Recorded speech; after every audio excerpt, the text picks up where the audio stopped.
Hey everyone, welcome back to Canada Truth Channel, where Canada, the illusion of freedom and system of control is exposed. Today we have part 2 of psychological operations. This is reflexive control.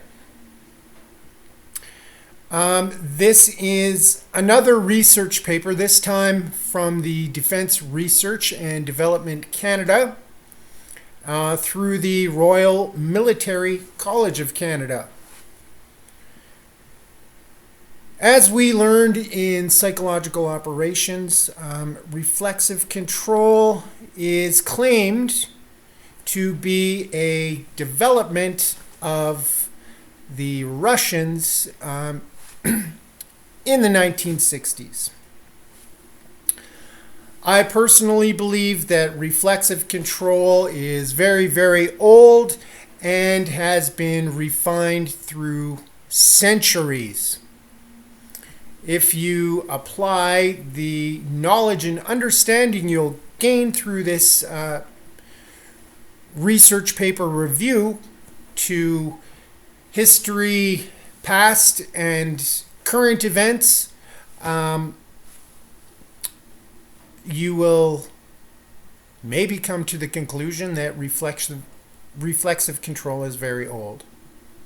And Russia, along with many, many other countries and entities, have adopted reflexive control to use for their own benefit. Most of you remember my previous video, the military's plan to use propaganda to influence the behavior of Canadians. And after that article came out, this is updated November 13th. So basically, they got caught and they had to reverse themselves and claim, no, that military initiative has been shut down. Once again, like I said in the first video, it's been used long before they ever admitted they were using propaganda. I showed the example of World War II. And to believe that because they got caught and they say, okay, yeah, we're not gonna do that anymore, is simply naive. So once again, this was prepared through the Royal Military College of Canada. And the abstract. Throughout this paper, like I said, Russia, Russia, Russia, the evil Russians are referenced in this paper. It's kind of unbelievable, but personally, I would substitute the word Russia for globalist. So, that being said, globalists are increasingly applying methods of reflexive control, or RC, to influence political decision-making through election manipulation, as well as undermining trust of the citizens in political institutions and political systems of targeted countries. Once again, this paper was published in 2018, and they say, yeah, Russia helped Trump steal the election, and Russia propaganda, and all kinds of stuff, which has since been completely disproven, I might add. Introduction. Reflexive control is the term used to describe the practice of predetermining an adversary's decision in your favor by altering key factors in the adversary's perception of the world. Keep that statement in mind. This particular paper doesn't have a definition section, although the definitions are listed within the paper. significantly. The phrase reflexive control is today far more frequently encountered in Western writing about Russian information warfare principles than in Russian primary sources. In Russian public discussion, the term appears to have been superseded and at least partially replaced by perception management, with the meaning similar to the Western understanding of this approach. And I think perception management is a very, very good definition of reflexive control. Two brief definitions from Russian military publications can be used to summarize the concept of reflexive control. The Navy said the process of intentionally conveying to an opposing side of a certain aggregate, information, or attributes which will cause that side to make a decision appropriate to that information. The Army defined it as reflexive control consists of transmitting motives and grounds from the controlling entity to the controlled system that stimulate the desired decision. The goal of RC is to prompt the enemy to make a decision unfavorable to him. Naturally, one must have an idea about how he thinks. Once again, ladies and gentlemen, they've been studying us for years. A key characteristic of reflexive control: the need to tailor false information to the specific target and adapt it, reflecting the target's responses and reactions. Again, they've been studying and they know what our responses and reactions will be. Instead of consisting simply of disinformation, reflexive control implies a compound program of targeting decision-making through multiple vectors, taking into account not only the adversary's logical processing of information, but also the emotional, psychological, cultural, and other frameworks within which decisions are made. Reflexive control assaults absolutely every aspect of human life. Ways which an adversary could be induced to make unfavorable decisions as follows. And if you've seen the PSYOPS in psychological operations in the 21st century video, these same 11 components were listed there. Distraction, overload, paralysis, exhaustion, deception, division, pacification, deterrence, provocation, suggestion, and pressure. Once again, do those 11 elements sound familiar to anyone? The starting point for planning the campaign is the action or decision that the globalist wishes the adversary to make. Forces the adversary to act according to a false picture of reality in a predictable way, favorable to the initiator of the informational strike, and seemingly independent and benign to the target. The end result is a desired strategic behavior. Once again, think of current events. Think of CV-19. Apply the knowledge and understanding you'll gain through this research paper to current events. Once this predetermined decision is defined, the sequence of steps to induce the adversary to arrive at it can be determined. And if you take a look back at Event 201, a huge concern and aspect was controlling the information and controlling the narrative. Keep that in mind. Applying the principles of reflexive control. Control of an opponent's decision is achieved by means of providing him with the grounds by which he is able to logically to derive his own decision, but one that is predetermined by the other side.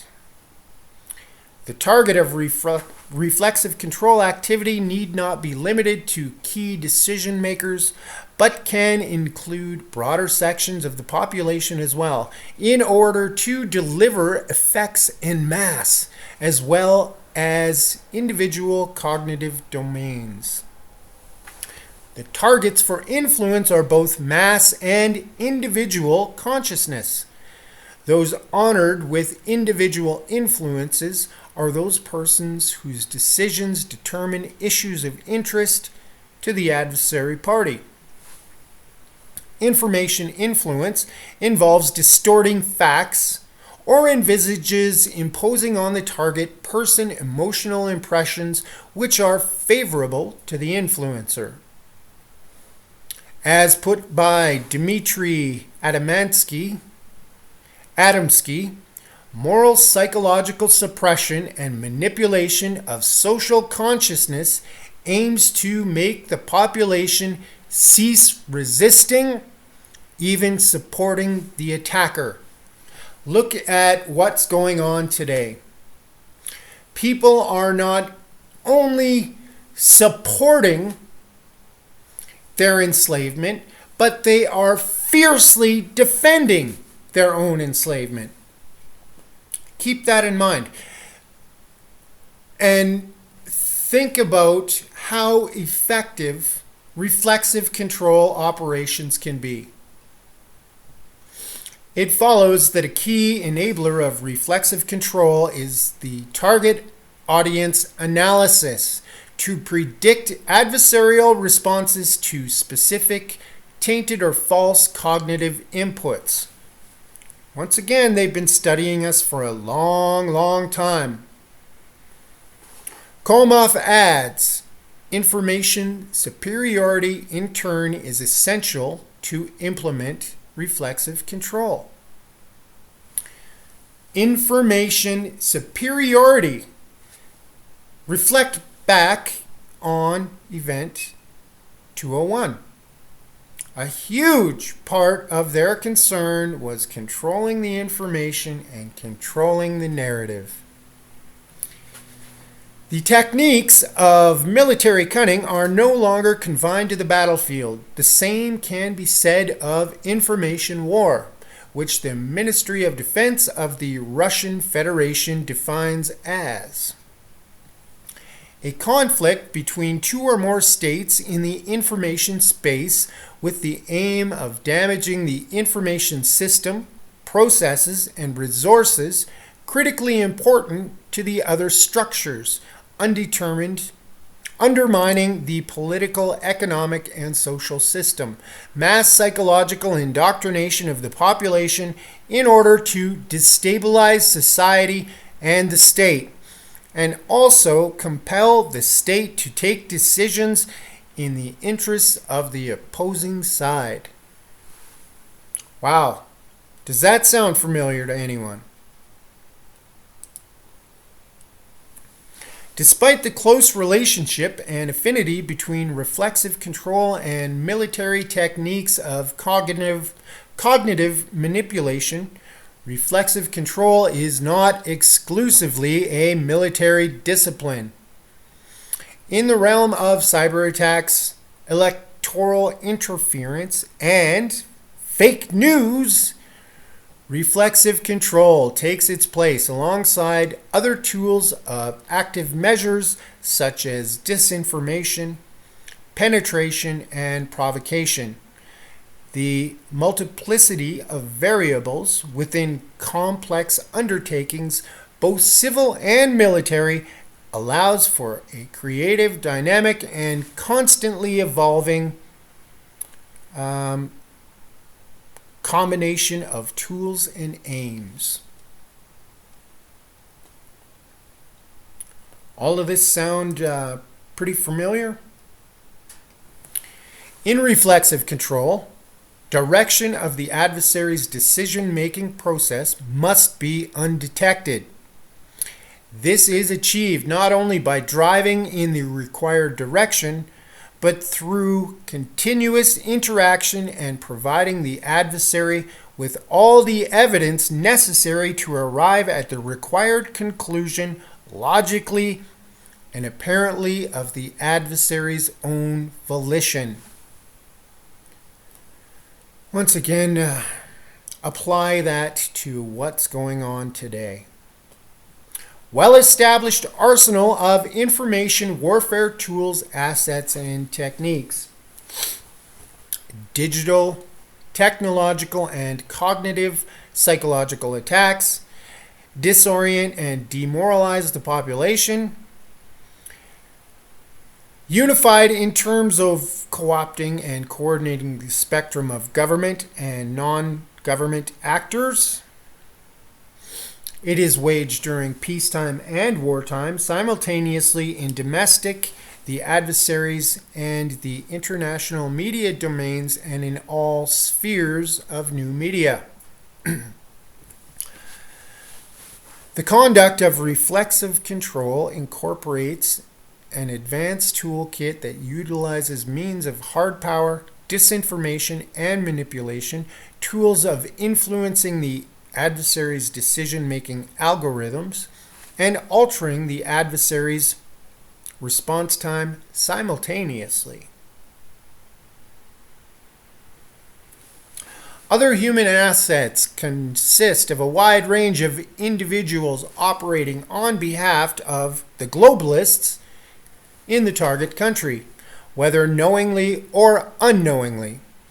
These include marginalized members of political parties on the right and left, but also corrupt and compromised business and political elites, useful idiots, and nominally independent academic communities that also provide advice to policymakers. Excuse me. One factor common to all of these is the ability to disseminate pervasive information.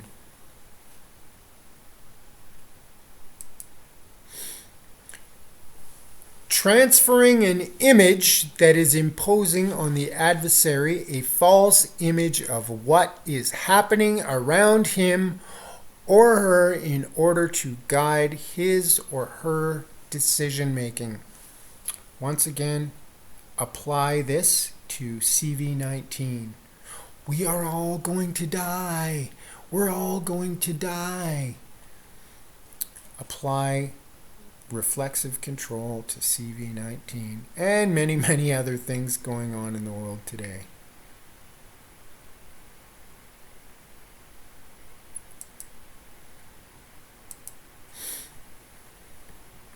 False positives. Exercise of reflexive control involves a combination or sequence of different influences, actions, and dynamics. As such, any one of these elements in isolation cannot be properly labeled as reflexive control. The globalist information warfare campaign is a clear example of reflexive control to shape perceptions of public opinion. Proven media techniques: one-sidedness of information, information blockade, disinformation, silence over events inconvenient to globalists, cherry picking of eyewitnesses. Once again, ladies and gentlemen, does that sound familiar to any of you out there? One-sidedness information, information blockade, disinformation, silence over inconvenient events, and cherry-picking eyewitnesses. Strawmen. In other incidents, globalists successfully, even if only temporarily, avoid repercussions for hostile actions by employing deception to shift the blame elsewhere. This is a very common technique by especially the liberals in Canada and the Democrats in the United States. Projection. Accuse your opponent of what you are or what you are doing before you get caught. Distraction tactics. As noted above, disinformation in itself does not constitute reflexive control, but is a common element to it. The most important tools available to Western democracies and people of the world to counter them are threat perception and situational awareness. Reflexive control, like other globalist activities intended to subvert and weaken adversaries, relies on the lack of awareness, which once again, ladies and gentlemen, is why we're here and why I'm showing you this, to arm you with the information you need to defend yourselves. Containing Russian influence was facilitated by early public recognition of the problem by senior leaders and empowering government, society, and media to take countermeasures. So once again, they're saying the evil Russians, and they were countered by exposing their reflexive control operations. The same recognition and public acknowledgement of the threat should be the first step for any other nation or community under cognitive threat from globalists.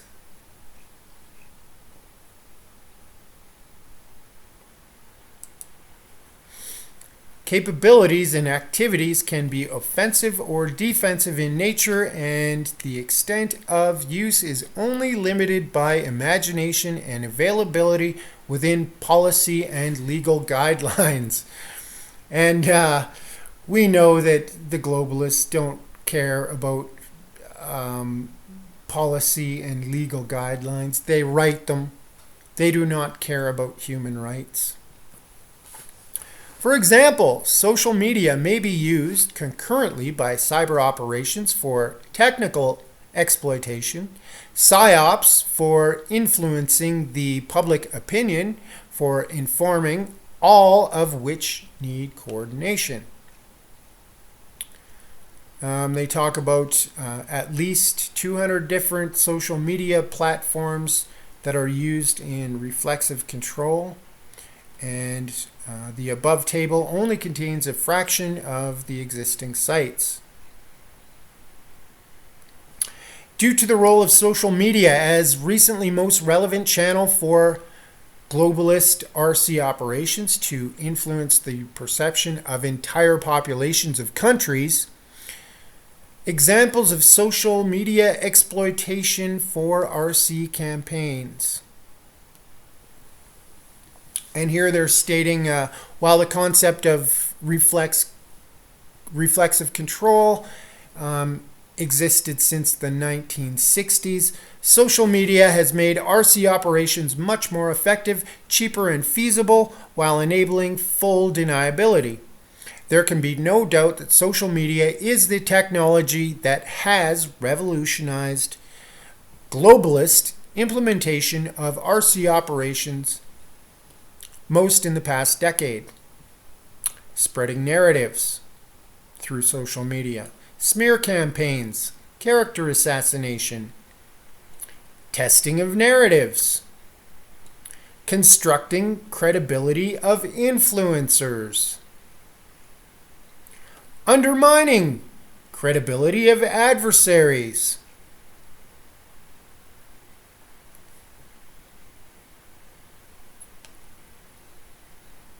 does any of that sound familiar? Information sabotage, counterfeit evidence, policy paralysis, societal norm manipulation. Look at the masks. Information pressure. Look at the censorship. Provoke hasty, unplanned, or imprudent response. Look what's going on with all of these crazy reactions to CV-19. Creation of desired movements. Entice physical offline dissent or demonstrations. Antifa, BLM. Distraction. Propaganda. Social media exploitation is a key component in implementing or at least complementing reflexive control campaigns on many levels. Not only is social media exploitation integral to the globalist state influence arsenal and the whole gamut of its coercive power, but social media platforms are used to reinforce each other, to magnify, amplify, diversify, and legitimize a message in the mind of the audience. They put out propaganda on Facebook. It goes to Twitter. It goes to Instagram. It goes to TikTok. It goes everywhere. One of the most frequent social media uses is for discrediting and smearing in support of larger RC efforts. Examples of character assassinations are too numerous to count, and unfortunately, they're increasing all the time. All of us out here in the public are risking doxing. In terms of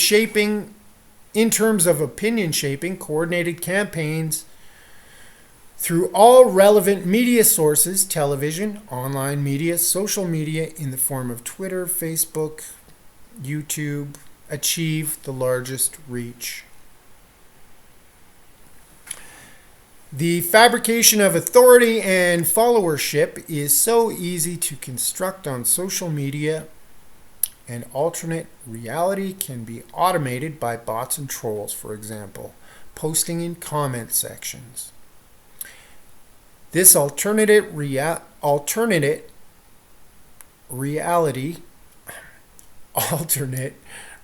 sorry it's late, helps shape attitudes, create sentiments, and propel users into a parallel universe which can be created to the exact liking of the globalists.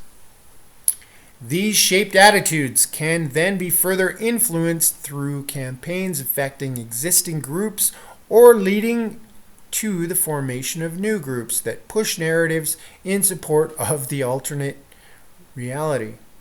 These groups, and they can be online communities, can then propel emotions of its members to extreme levels, mobilizing targets to commit violence.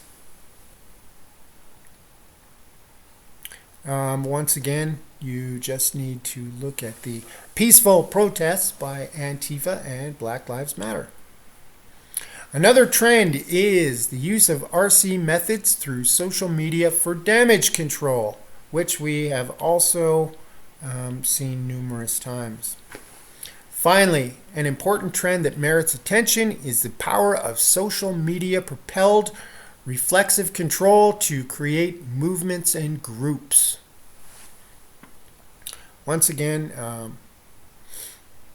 Antifa, BLM, a development that is always possible with RC campaigns, as the campaigns can backfire if detected in time and made public by the adversary, which is once again, why I'm here, ladies and gentlemen.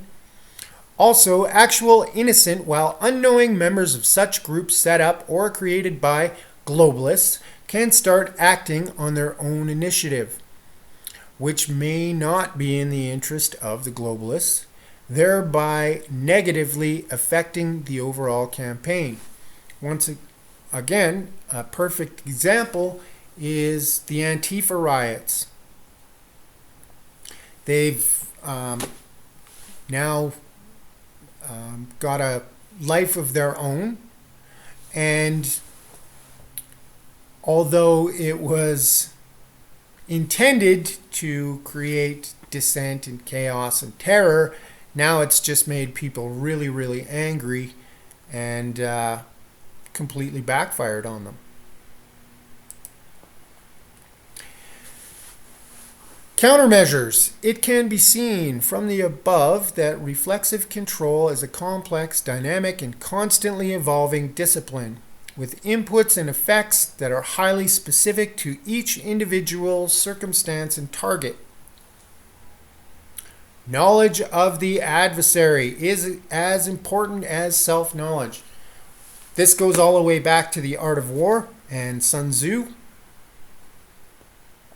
which I believe reflexive control goes all the way back then as well. Deterring and defeating hybrid war demands local knowledge, knowing oneself and knowing one's enemy, straight from the Art of War, to paraphrase. The relationship between military commander and political decision maker is of utmost importance. There are no rear areas. And a review of reflexive control countermeasures. Understand the adversary. Analyze previous operations. Analyze previous responses. Understand the adversary.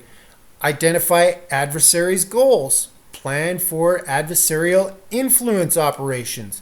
Be proactive. Be creative. Invest in training. Invest in legal expertise. Consult allies. Create relationship and build alliances. Consolidate communications. Unify responses. Fight fire with fire. Apply tactical responses. Apply operational responses. Escalate economic responses. Play the long game. Pretty simple. Once again, understanding the adversary. It's so very important. Slowly, however, a deeper understanding of globalist intent behind its information operations is emerging. A deeper understanding of the globalist activities in the information space and how they operate can enable better detection, operations, and limit their effects.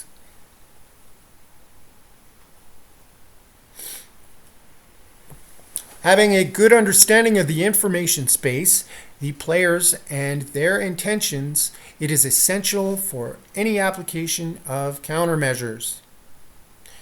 Analyzing previous operations.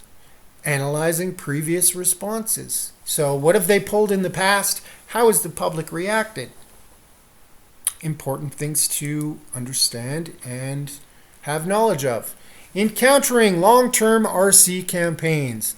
A wide net must be cast that keeps a bigger picture in mind when evaluating individual globalist operations and their connections. Playing the long game. The groundwork was laid out in advance. Absolutely it was. Like I've said many, many times, they've been studying us and developing methods to control us for forever. Foresight. The use of foresight is also key to anticipating and responding in a timely way to influence campaigns. You cannot defend yourself against something that you have no knowledge or understanding of. Identifying long game end states is often met with dismissal as being conspiracy theories due to so many different factors having to be included that the complexity soon reaches a point where many become unconvinced. Does that sound familiar? All of this stuff is so overwhelming and so unbelievable that people just say, "You're nuts." There almost seems to be a defensive arrogance to protect egos when it comes to such a topic, as leaders don't want to admit weakness or lack of knowledge and understanding. Not only leaders, but every person on the planet. Pride and ego must be controlled. You have to be able to admit that you've been deceived. Globalist also knows of this weakness, which gives them even more ability to control the chessboard. Y'all seeing how this works? The strategic level. The civilian population and individual citizens shall enjoy general protection against the dangers arising from military operations.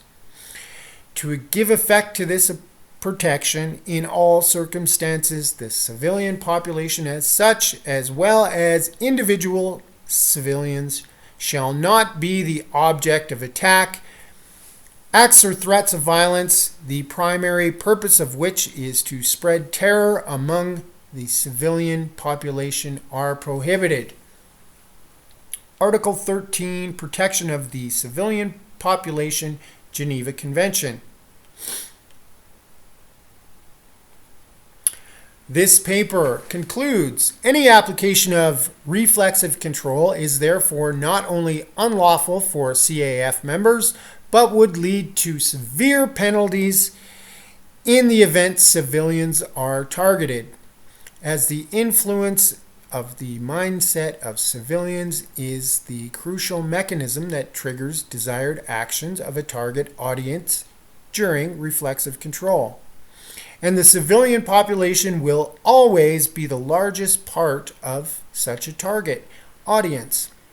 On a strategic level, any kind of CAF adaptation of reflexive control is impossible without breaching the Geneva Conventions. The CAF they're talking about, what about the globalists and all of the governments that are using reflexive control against populations right now to this very day? Part of the success of Russian activities in this space is that the Kremlin the globalists do not respect international law. They don't respect anything. Globalists does not only disrespect the rules of international law, but the laws of war, but increasingly appears unfettered by rules whatsoever in implementing its weaponization of everything. The globalist does not respect international law. Globalists do not only disrespect the rules of international law and the laws of war, but increasingly appears unfettered by rules whatsoever. Does that sound familiar? And the implementation of weaponization of everything. This is, of course, no desirable development that a government of any democratic state can support. Democracy builds on the expression of the will of the people. It is no longer possible to identify the will of the people if the people are deceived and through reflexive control led to express preferences of a specific actor rather than their own will. Once again, does that sound familiar to anyone? As such, any kind of application of reflexive control that targets civilians is, and rightly so, no option for the CAF. The argument has been made that fire must be fought with fire. In this context, interested parties claim that we are losing the battle. The globalists do admit they're losing the information battle. If we do not engage in using the same weapons above, we have shown that there are many effective ways of countering reflexive control. They question the effectiveness. And what if the target audience is warned against and trained to identify reflexive control campaigns? Here we are, ladies and gentlemen. There is ample evidence to suggest that RC campaigns need to be undetected and unexpected to achieve their intended effect. Now that we know what they are and can expect them to use them, we can implement our countermeasures. Today's battles are really battles for the hearts and minds. In very limited and targeted operations, similar mechanisms are already being used as part of military deception operations. However, they do not include targeting of civilians. Once again, they're saying that for military. Are governments and other entities not using reflexive control against civilian populations? Climate change, CV-19, look back at historical events. Tactical level. There are application possibilities on the tactical level. At the tactical level, there are various means with which to attempt to predetermine and influence adversarial behaviors. These include rumor campaigns, loudspeaker operations, or to confuse the enemy's OODA loop. Observe, orient, decide, and act. Operational level. Any use case beyond the tactical and operational level would be difficult, if not impossible, to implement without targeting some civilians and breaching the Geneva Conventions. Keep that in mind. The military may not be using it, but absolutely governments and other entities are. Crimes against humanity. However, the above described operations on the tactical and operational level are only informed by small parts of what globalist RC campaigns contain. Affect the world view of a larger target audience. Does that sound familiar? This paper has discussed the theoretical concept of reflexive control, how it was further developed into what it is today, as Russia referred to as managed reality, and how its implementation has worked in the most pertinent cases of its implementation in the past, I would argue, 100 years.